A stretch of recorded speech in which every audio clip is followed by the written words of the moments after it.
요한복음 4장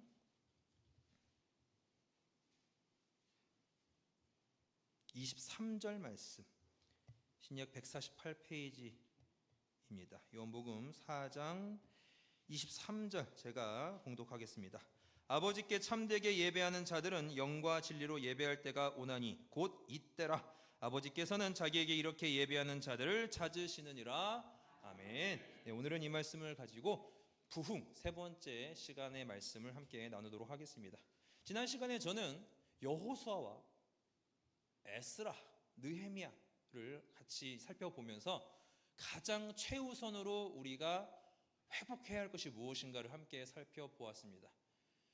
아무리 상황이 긴급하고 또 절박할지라도 우리에게 있어서 특히 하나님의 사람, 하나님의 모양과 형상으로 만들어진 우리들에게 있어서 가장 중요하고 가장 최우선으로 필요한 것은 바로 하나님의 말씀인 줄 여러분들 기억하시길 바랍니다.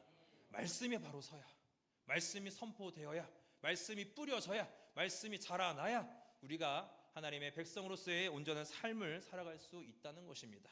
그것을 알 때에 우리가 추구하는 바가 달라지게 되어 있습니다. 여러분들은 지금 무엇을 위해서 이렇게 열심히 살아가고 계십니까? 물론 자신의 어떤 목표가 분명히 다 있으실 것입니다. 그렇죠? 내가 이 땅에 태어나서 그래도 한 번뿐인 나의 인생, 이렇게라도 한번 내가 꽃을 피워보리다, 이런 식으로 다양한 여러분들의 인생의 계획이 있는 것도 중요합니다.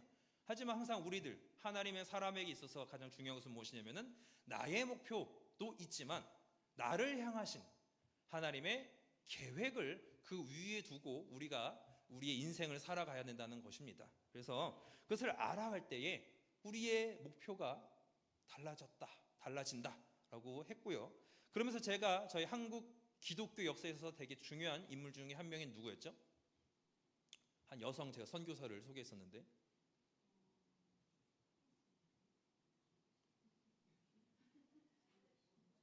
not success but service를 얘기했던 서서평. 네, 쉐핑이라는 원래 이름이 있고 서서평이라고, 천천히 평온하기라는 한자의 표현을 담아가지고 서서평 선교사의 이야기를 제가 했었습니다. 그래서 아무리 우리가 이 땅을 살아갈 때에 자신이 가진 것이 많다 하더라도 우리들에게 주어진 하나님의 그 계획과 하나님의 뜻을 위해서 우리들은 희생하고 양보하고 섬기는 자세가 필요하다고 했습니다. 그와 동시에 우리가 또 알아야 한 또 인물이 있는데요. 제가 한번 사진을 준비했는데 한번 띄워줄래요? 사진. 자, 여러분들 이 사람이 누구냐면요, 초기 우리 한국 기독교에 선교를 왔던 여러 또 선교사님 중에 한 명이는 로버트 하디입니다. 하디. 이분 딱 보니까 어떤 것 같아요, 느낌이 여러분들? 무섭게 생겼어요. 무섭지만 되게 신사답게 생기긴 했죠, 그렇죠? 근데 이분의 이미지를 딱 보게 되면 여러분들 초기에 이분의 선교가 얼마나 어려웠었는지를 우리가 알 수 있는 게 무엇이냐면요, 이 하디 선교사는 1901년에 이제 한국에 와서 부산에서 활동했던 의사, 의료 선교를 했던 의사인 선교사였습니다. 그가 어떠한 인물인지 제가 찾아보니까 토론토 대학, 저도 잘 모르지만 세계 10대 대학에 꼽히는 대학 중에 하나가 이 토론토 대학이랍니다. 토론토 대학 의과대학에 진학을 했는데 그 가운데 선교의 어떤 부르심을 또 받아가지고 한국에 왔고 한국에서 열심히 의료 선교를 했었습니다. 하지만 그가 1901년부터 와가지고 아무리 열심히 했는데도 그의 선교는 실패를 경험했다라고 스스로가 회고를 합니다. 그런 가운데 여러 가지 환경과 상황 탓을 그는 했었을 것입니다. 한국은 안 돼, 조선은 안 돼, 조선 사람들은 글렀어, 이런 식으로 어떤 그러한 다양한 생각을 했었을 것입니다. 근데 그런 가운데 그로 인하여서 1907년 우리 평양 대부흥 이전에 있었던 부흥이 뭐냐면 1903년 있었던 원산 대부흥이었습니다. 근데 그의 이 중요한 어떤 한 걸음이 이 원산 대부흥의 어떤 이 촉발점이 되었다는 것이죠. 그것이 무엇이었냐? 바로 그의 회개였습니다. 그는 철저하게 외국인 선교사로서 물론 열심히 사명을 감당을 하고 있지만 그 안에 깔려 있었던 게 무엇이냐면요, 백인 우월주의가 있었습니다. 자기가 잘 나가는 또 어쨌든 의사로서 이 조선에 오긴 했지만 이 조선 사람들의 어떤 그 미개한 모습을 보면서 어떻게 보면은 그 마음에 교만함을 품고 있었다는 것이죠. 그에 대해서 저술한 이 저희 총신대학교 박용규 교수가 이 부흥을 연구한 교수인데, 그 교수가 저술한 책에 이렇게 표현을 합니다. 그 스스로가 했던 표현이 뭐냐면요, 성령이 내게 오셨을 때 그의 첫 요구는 나의 선교사 생활의 대부분을 함께 보냈던 선교사들 앞에서 나의 실패와 그 실패의 원인을 시인하게 하시는 것이었다. 그것은 고통스럽고 굴욕적인 경험이었다라고 스스로가 이렇게 기록을 했습니다. 그러니까 그는 다른 누구도 아닌 동료 선교사 앞에서 자신의 교만함을 인정하도록 하나님께서 이끌으셨다는 것을 받아들였고 그렇게 했다는 것입니다. 그리고 그가 했던 것은 무엇이냐면요, 자신의 능력과 학력과 실력을 의지하는 자만감이 있었고, 한국인을 미개한 민족과 무식한 백성으로 생각하는 깊은 자만심을 그대로 동료 선교사 앞에서 고백을 했다는 것입니다. 근데 그의 이 한 걸음은 다른 동료 선교사들에게도 회개를 일으키는 놀라운 이 촉발점이 되었다는 것이죠. 그로부터 많은 기도와 회개 운동이 일어났고, 그 이후에 우리가 잘 알고 있는 원산 대부흥운동이 일어나게 된 것입니다. 이러한 것이 바로 하나님께서 원하시는 신앙인의 삶이라는 것이죠. 우리들이 때로는 눈부시게 빛나는 무언가를 이루고자 하는 어떤 그러한 목표도 분명히 있을 것입니다. 하지만 철저하게 하나님께서 우리에게 원하시는 건 무엇이냐면은 우리가 하나님 앞에 얼마나 무가치한 존재이며 또 우리가 얼마나 무능력한지를 인정할 때에, 그때에 우리들의 하나님을 향한 놀라운 계획이 시작된다는 것입니다. 이 시대를 살아가는 우리들에게도 그것이 요구가 되는 것입니다. 하나님을 믿는다는 것은 무엇입니까? 여러분들의 어떤 삶의 평안함을 더하기 위한 것입니까? 아니면 여러분들의 삶에 뭔가 종교적인 어떤 그러한 색깔을 갖추기 위함입니까? 아닙니다. 그것은 다 거칠일 뿐이라는 것이죠. 우리들의 어떤 삶의 본연은 바로 하나님을 결코 떠나서는 온전할 수 없다는 것을 우리들은 알아야 하는 것입니다. 열심히 교회를 출석한다고 하더라도, 교회에서 다양한 봉사와 직분을 내가 감당한다 하더라도, 헌금을 많이 한다 하더라도 그것은 결국 본질을 이루는 것은 아닙니다. 중요한 것은 하나님과 나의 관계는 무엇이며 하나님은 이 시대에 나에게 무엇을 원하시고 계시는가, 기록된 말씀을 통해서 나에게 깨닫게 하시는 것이 무엇인가를 알아갈 때에 우리들은 하나님 안에 온전히 설 수 있다는 것입니다. 그리고 그 궁극적인 목적지는 어디입니까? 바로 나를 사랑하사 나를 위하여 죽으신 그분이 계시다는 것과 그분이 지금도 나의 삶의 주인이시라는 것을 우리가 알게 되고요, 그로부터 우리들은 나의 삶의 향방이 정해지게 된다는 것입니다.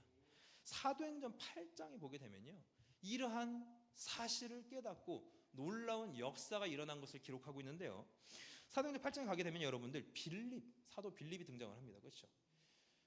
빌립을 통하여서 하나님께서는 이 복음이, 그렇죠, 예수의 복음이 계속해서 전파되기를 원하셨습니다. 그를 그리고 어디로 인도하십니까? 광야로 인도하세요.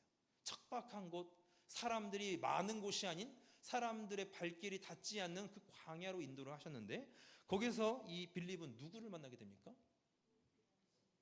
그렇죠. 여기서 다들 이제 헷갈리는데, 누구는 간다게를 만났다고 하고요. 누구는 에티오피아의 뭐 이제 내시를 만났다고 하는데, 정확한 거는 이 에티오피아의 여왕 이름이 간다게가 아니라, 이거는요, 이집트의 왕 이름을 여러분 통칭해서 뭐라고 부르죠? 파라오라고 불러요. 그렇죠? 로마의 또 이 황제를 통칭해서 뭐라고 부르죠? 카이사르라고 불러요. 그렇죠? 그런 것처럼 간다게는 이 에티오피아의 여왕을 통칭하는 부름이 간다게, 실명이 아니에요. 어쨌든 간다게의 국고를 맡은 이 내시죠. 그렇죠? 내시 이름은 등장하지 않습니다. 그래서 내시를 만나게 되는데, 놀라운 것은 그 내시는 왜 이 예루살렘에 왔습니까?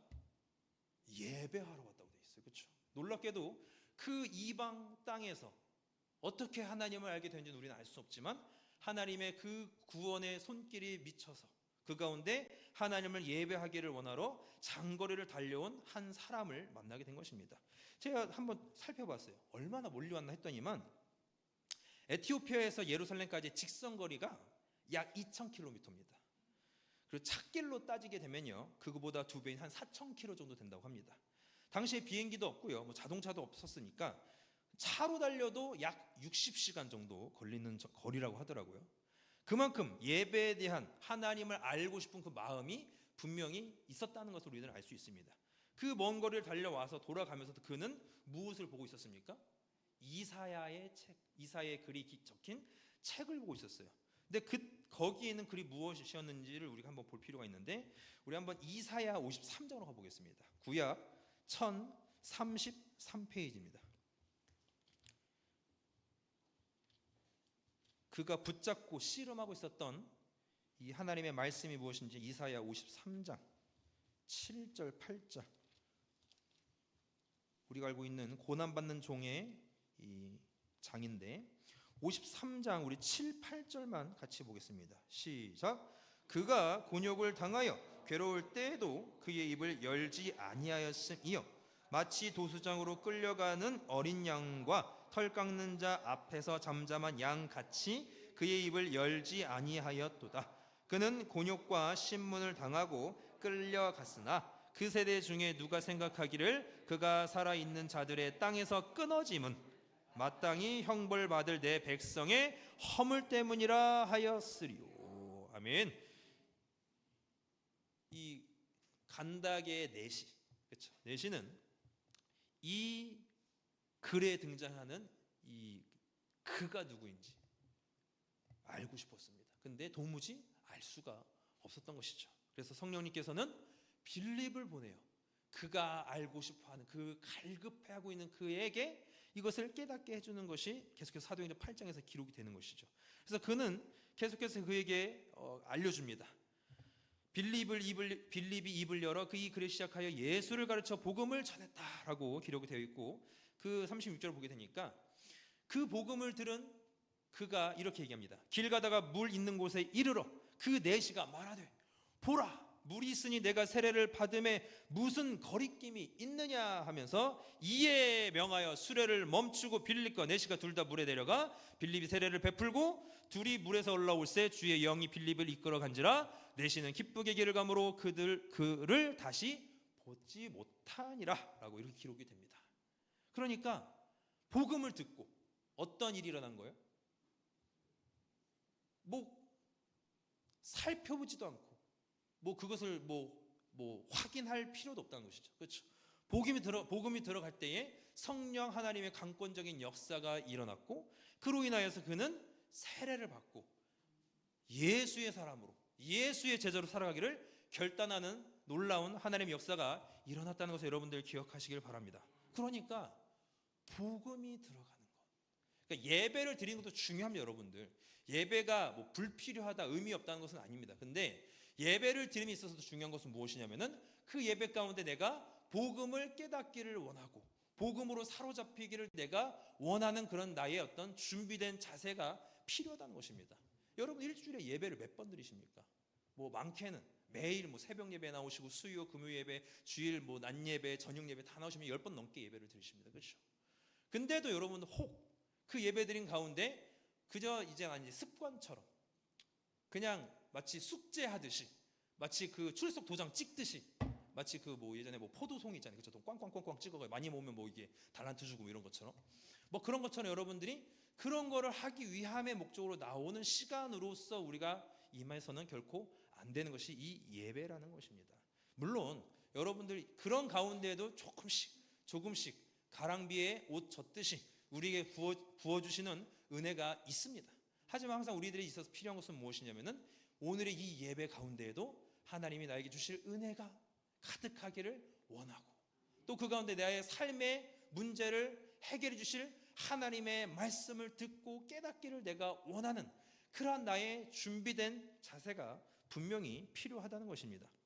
복음이 들어갈 때 복음을 통하여서 우리들의 삶에 놀라운 역사가 일어난다는 것입니다. 그러니까 환경이나 방법이 무엇인지는 부수적인 문제이고, 최우선 과제는 복음이 살아 역사하고 제대로 선포되고 있느냐라는 것입니다. 그래서 제가 교회 표지에 대해서 얘기할 때에 말씀이 분명하게 선포되고 있느냐, 하나님의 말씀이 온전히 전해지고 있고 가르쳐지고 있느냐가 진정한 교회, 참된 교회라고 분명히 얘기를 했습니다. 세상에 교회는 분명히 많습니다. 여러분들 편의점보다 많다고 하더라고요.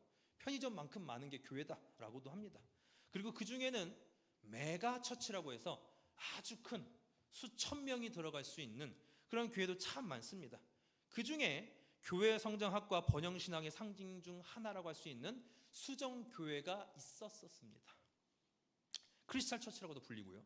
미국 캘리포니아에 위치한 초대형 교회였는데 약 1만 개 이상의 유리창으로 건물 전체를 다 아주 크리스탈처럼, 그렇죠, 만든 독특한 건축물로 유명했습니다. 근데 지금 제가 다 모르게 해요. 과거형이죠, 그렇죠? 수정교회가 있었고 아주 유명했었습니다. 그 이유는 무엇이냐면 현재 그 교회는 없어졌습니다. 정확히 얘기해서는 팔렸습니다. 어디에 팔렸을까요? 천주교에 팔려서 이제는 그리스도 대성당의 이름으로 현재 불리고 있다고 합니다. 그 교회를 지을 때 교회 성장의 어떤 대표 주자였던 로버트 슐러 목사와 그의 집안이 결국 자신의 어떤 만족과 명예와 그 어떤 유익을 추구하기 위해서 만행을 저지른 결과 교회가 매각이 되는 일이 일어났고 이제는 교회가 아닌 성당이 되어 버렸다는 것입니다. 그러니까 여러분들 외형적인 것들, 어떤 건물이 가지고 있는 어떤 그런 아름다운 것들이 반드시 교회가 부흥하고 성장하고 커지는 어떤 그러한 요소는 결코 아니라는 것을 분명히 알 수 있는 것입니다. 기독교 역사 가운데 일어났던 부흥은 시기는 각각 다르겠지만 다 공통점이 있었다고 제가 처음에 말씀드렸습니다. 그것이 무엇이었습니까? 첫 번째가 사모함이었고, 두 번째가 말씀이었고, 세 번째가 회개였고, 네 번째가 성령 충만이라는 것이죠. 그렇죠? 이것은 여러분들 각각 떨어져 있는 것이 아니라 다 한 덩어리를 이룰 수 있는 거예요. 그렇죠? 사모하는 가운데 성령 하나님께서 강권적인 역사로 말씀이 선포되어지게 하시고 그 말씀이 깨닫게 해주시니까 뭐가 일어나요? 회개가 일어나는 것이죠. 말씀을 듣게 되면 여러분들 회개가 일어날 수밖에 없습니다. 왜 그렇습니까? 말씀을 알기 전에 나는 누구를 따르고 있었어요? 세상 신을 따르든지 또는 누굴 따라요? 자기 자신을 따라. 신은 신이죠. 세상 신이든 자기 자신이든 누구든지 따르고 있었다는 것입니다. 그러니까 그 모든 사람은 다 예배자의 위치에 있다라고 말할 수 있는 거예요. 그래서 세상을 섬기든 자기 자신을 섬기든 아니면 궁극적으로 하나님을 섬기든 누구든지 다 하나님을 이런 섬기는 자의 위치에 있다는 것입니다. 하지만 그 대상을 제대로 찾지 못했을 때에 인생의 심각한 어떤 이 침체에 빠지게 된다는 것입니다. 본질적인 것을 재발견하는 것이 바로 핵심이라는 것입니다. 말씀을 듣고 깨달았을 때의 놀라운 변화와 회복이 일어난다는 것입니다. 이스라엘의 분열 왕국 시대에 그나마 남유다에는요 선한 왕들이 있었습니다. 그 중에 특히 나라의 영적 각성을 일으킨 왕들이 있었습니다. 아사왕, 여호사밧 왕, 히스기야 왕, 그리고 요시야 왕이 있었습니다. 이 왕들은요 뭐 출신이나 그래서 가지고 있었던 어떤 능력이 탁월했던 것이 아닙니다. 다들 무엇을 가지고 있었냐면요 하나님을 향한 사모함, 하나님의 말씀에 대한 갈급함을 가지고 있었어요. 그래서 아사왕은요 아사랴라는 선지자를 통하여서 선포된 하나님의 말씀에 귀를 기울였고 그 말씀을 듣고 바로 우상을 무너뜨리고 하나님에 향한 예배를 회복하려고 노력했습니다. 여호사밧도 히스기야도 그랬고요. 무엇보다 요시야 왕이 특별한 게 뭐냐면요 요시야 왕이 즉위할 때 나이가 몇 살인지 아십니까? 8살, 3살이라고 했는데 제가 8살입니다. 그렇죠? 우리나라 찾아보니까 헌종도 8세, 그렇죠? 8살에 즉위한 걸로 알고 있는데 그는 불운의 왕이었죠. 그렇죠? 실제적인 어떤 존재감이 드러나지 않는 그런 왕으로 세도 정치의 어떤 피해자, 희생양이었던 왕이었는데 놀랍게도 이 요시야는요 어린 나이, 최연소 나이에 즉위한 왕임에도 불구하고 그는 남유다 왕들 중에서도 손에 꼽히는 왕이었습니다. 잘한 거로서 하나님께 칭찬받고 인정받은 걸로. 그 이유는 무엇입니까? 놀랍게도 그가 성전의 헌금을 모은 것을 꺼내려고 하는 가운데 무언가를 발견하게 됩니다. 그게 뭐냐면 바로 여호와의 율법책을 발견하게 됩니다. 근데 여기서 만약에 그것의 가치를 모르고 그냥 무슨 고전 어떤 이 소설, 고전 어떤 중요한 어떤 그냥 우리 역사 자료 정도로 여겼으면요, 보고 그냥 끝났을 거예요. 근데 그는 그 내면에 뭐가 있는 거예요? 지금 무너져 가고 있는, 쇠퇴해 가고 있는 이 하나님의 나라 이스라엘의 어떤 그 문제 앞에 어린 왕으로서 막대한 책임을 느끼고 있었을 것입니다. 그런 가운데 발견하게 된 여호와의 율법책을 통해서 그는 어떻게 합니까? 옷을 찢고, 옷만 찢었을까요? 마음을 찢었겠죠. 나서 그는 어떻게 합니까? 그 말씀을 이 백성들이 알아야 한다 해놓고 온 백성을 모아놓고 남녀노소를 막론하고 다 모아놓고 말씀을 들려줍니다. 그로부터 6월절이 다시 회복되고 놀라운 종교개혁이 이 어린 왕, 이 요시야 때 일어났다는 것입니다. 여러분들, 환경과 상황과 능력은 부수적이라고 분명히 얘기했습니다. 우리에 있어서 중요한 것, 우리가 하나님의 백성으로서 우리가 바로 서기 위해서, 영적으로 내가 성장하고 성공하기 위해서 절대적으로 필요한 것은 다른 무엇이 아닌 바로 하나님의 말씀이라는 사실 여러분들 기억하시길 바랍니다. 그래서 여러분들 서로에게 한번 이렇게 얘기해 주세요. 잘하고 계십니다. 한번 얘기해 주세요. 잘하고 계십니다.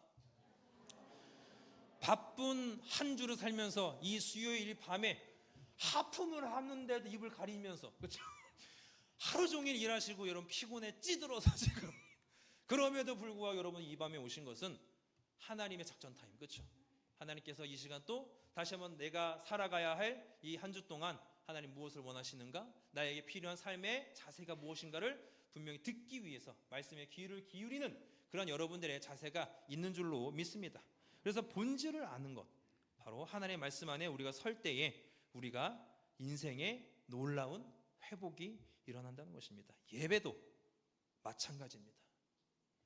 예수님은 공생의 사역 중에 이방 나라, 이방 민족을 많이 찾아가셨습니다. 그 중에도 사마리아 수가성 우물가의 여인을 찾아가신 것을 우리는 잘 알고 있습니다. 그 여인은 갈급함이 있었습니다. 무엇보다도 인생의 갈급함보다 하나님을 향한 갈급함이 그녀에게 있었습니다. 바로 예배를 드리고 싶은데요, 그녀는 지금 어디 있습니까? 사마리아에 살고 있어요. 근데 그 당시에 이 예배를 드리는 장소는 어디로 정해져 있었습니까? 예루살렘, 유다에 있는 예루살렘이었습니다. 그래서 가고 싶지만 갈 수 없는 그런 처지에 어떻게 보면 상당히 마음에 위축이 되어 있었고 갈급함을 느끼고 있었을 것입니다. 근데 그런 그녀에게 예수님께서 찾아오셨고 직접 그녀에게 말씀해 주신 것이 무엇이냐 한번 볼까요? 요한복음 4장으로 가보겠습니다.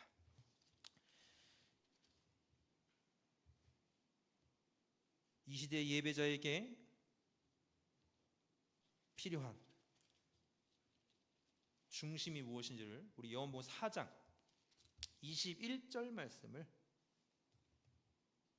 21절 22절 보겠습니다. 시작. 예수께서 이르시되 여자여 내 말을 믿으라. 이 산에서도 말고 예루살렘에서도 말고 너희가 아버지께 예배할 때가 이르리라. 너희는 알지 못하는 것을 예배하고 우리는 아는 것을 예배하노니 이는 구원이 유대인에게서 남이라. 아멘.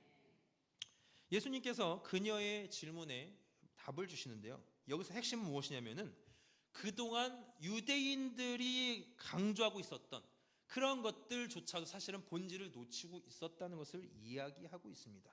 그러니까 22절을 보게 되면요, 알지 못하는 것을 예배하고 우리는 아는 것을 예배하노니 이는 구원이 유대인에서 남이라는 것은 뭐냐면요, 유대인의 어떤 혈통적인 어떤 우월함을 얘기하는 것이 아니라 그들이 예루살렘 성전을 가운데 지금 살고 있다는 것이 중요한 것이 아니라 그들에게 알려주신 하나님의 뜻이 중요하다는 것이죠. 말씀이 알려주고 있는 것이 무엇인지를 아는 것이라는 것입니다. 그것은 무엇입니까? 바로 24절을 볼까요? 24절 봅니다. 시작.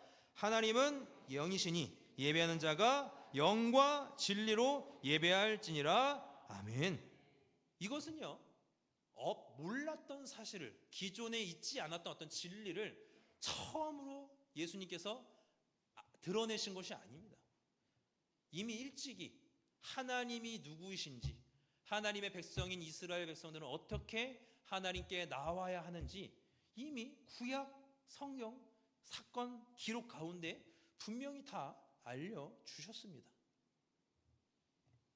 우리 어떤 외적인 어떤 노력과 열심을 원하시는 것이 아니라는 것을 우리들은 사울의 사건을 통해서 알고 있죠. 그렇죠? 사울도 전리품을 챙겨놓고는 하나님께 좋은 것을 드리기 위해서 따로 빼두었습니다 했지만, 하나님께서 원하시는 건 무엇입니까? 제사가 아니라 순종이다. 그것은 눈에 보이는 것이 아니라 그 중심을 말하는 것이죠. 겉으로 아무리 1000번째 수많은 재물을 준비했다 하더라도 속으로 다른 생각을 바라고 있으면요, 다 꽝이라는 것이죠. 솔로몬의 그 열심 가운데도 그 중심에 무엇이 있습니까? 종은 작고 연약하고 이 백성을 다스릴 만한 자질이 없다는 겸손한 그것을 보신 것이죠.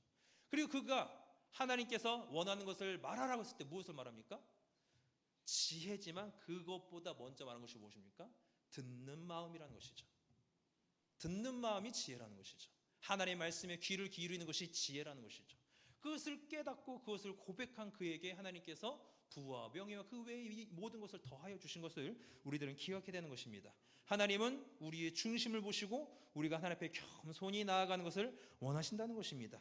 그래서 23절에 아버지께 참되게 예배하는 자들은 영과 진리로 예배할 때가 오나니 곧 이때라 라고 말씀하시고, 아버지께서는 누구를? 자기에게 이렇게 예배하는 자들을 찾으시느니라. 아멘.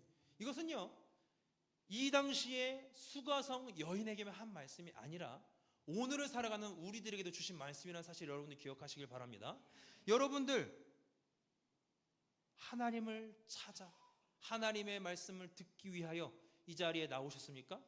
아멘 줄로 믿습니다. 그런 우리에게도 다시 한번 우리들은 이 시간 가운데 주시는 하나님의 그 위로와 평안과 소망이 넘쳐날 줄 여러분들 믿으시기를 바랍니다.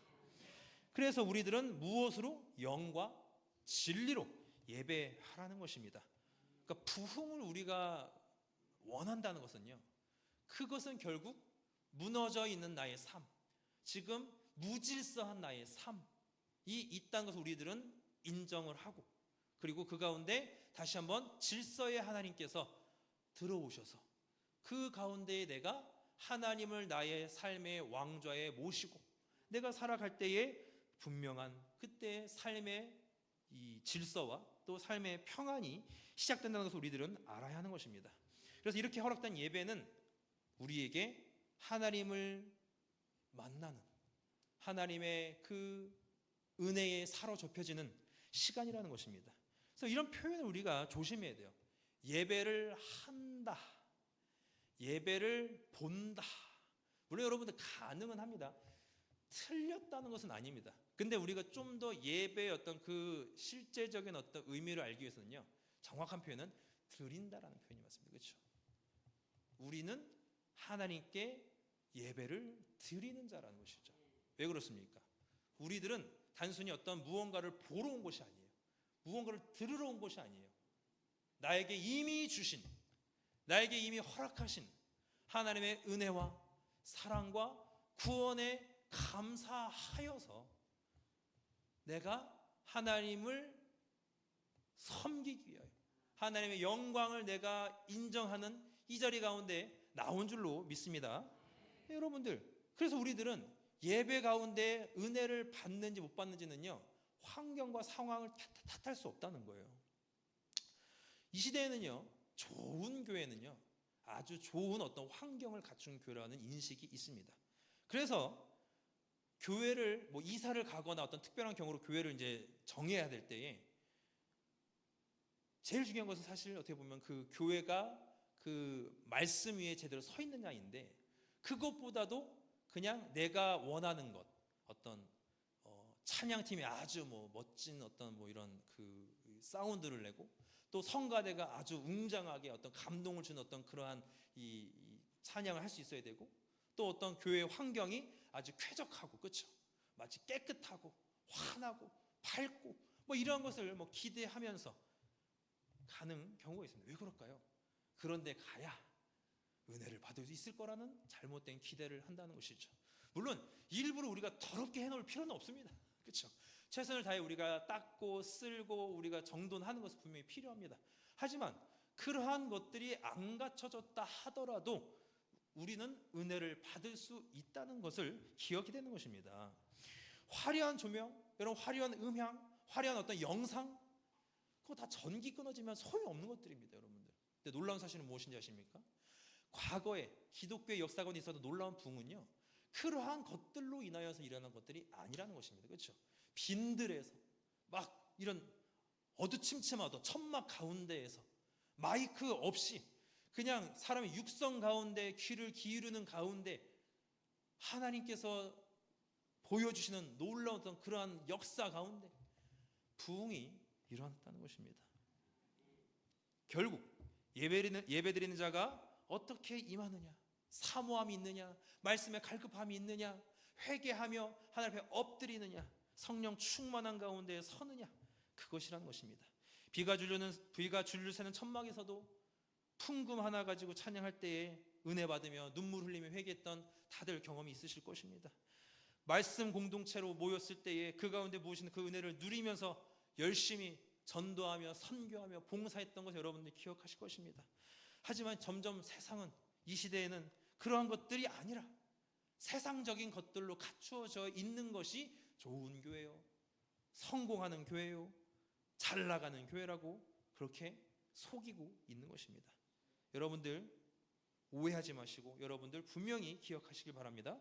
복음을 깨닫고 임하게 된다면 누가 시키지 않더라도, 누군가에게 설득을 당하지 않더라도 여러분들 가운데 놀라운 말씀의 은혜가 넘쳐날 줄로 믿습니다. 수가성 이름 없는 우물가의 여인도 그렇게 주님을 만남으로 인하여서 참된 위로와 만족을 누리게 된 것입니다. 우리가 부르는 그 복음성가에서도 오 주님 채우소서, 나의 손을 높이 듭니다. 하늘 양식 내게 부어 주소서, 넘치도록 채워 주소서. 그렇게 노래하면서 참된 예배자로서 하나님이 주시는 놀라운 부흥의 그 은혜를 경험했다는 사실을 기억하시고, 이 시대에 우리도 세상의 것이 아니라 하늘 양식, 줄이지 않는 영원한 것으로 만족을 누리시고 또 참된 복음을 전하시면서 이 시대를 살아가는 하나님의 백성들 되기를 주님의 이름으로 축원합니다. 네, 이 시간 함께 우리 말씀을 기억하시면서 함께 기도하도록 하겠습니다. 여러분들의 갈급함은 무엇입니까? 여러분들 지금